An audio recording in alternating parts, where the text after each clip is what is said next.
Vous êtes nombreux parmi les professionnels, que ce soit les professionnels entrepreneuriales ou commerciales, que ce soit les professionnels d'entreprise, qui font la confusion entre la concurrence déloyale et les clauses de non-concurrence. Il y a une grande différence entre la concurrence déloyale et les clauses de non-concurrence.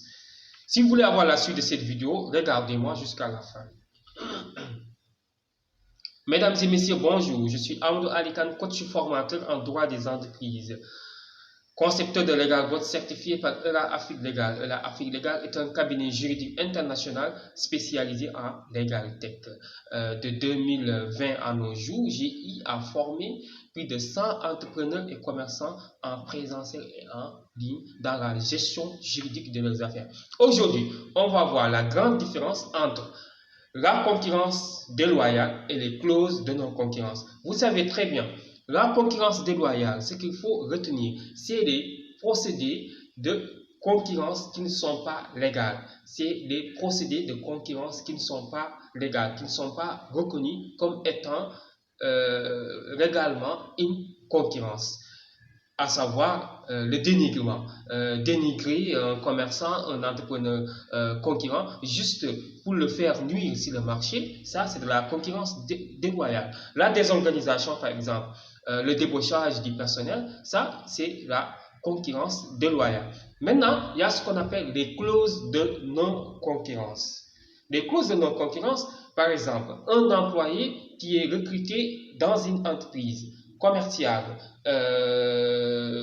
qui fait des produits ou bien des services. L'entreprise lui fait signer des clauses de non-concurrence. Les clauses de non-concurrence, c'est des clauses que doit accepter l'employé pour ne pas concurrencer à son employeur dans le cadre des activités de l'entreprise.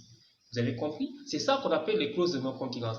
Dans une autre partie aussi, dans le cadre des relations commerciales entre deux commerçants ou bien entre un agent commercial et une entreprise, l'entreprise peut faire signer l'agent commercial les clauses de non-concurrence dans des activités qu'il fait commerciales, qu'il ne puisse pas concurrencer l'entreprise dans les activités.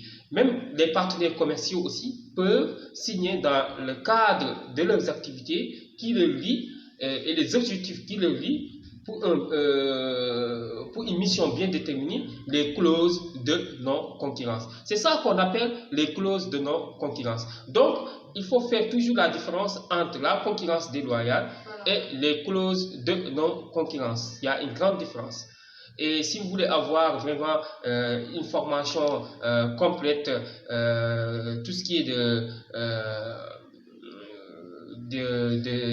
la société commerciale, comment exercer les activités commerciales et entrepreneuriales juridiquement avec moins de risques juridiques, contactez-moi au 77 290 28 31 et n'oubliez pas surtout de vous abonner sur ma chaîne YouTube. Je vous donne rendez-vous la semaine prochaine. Au revoir.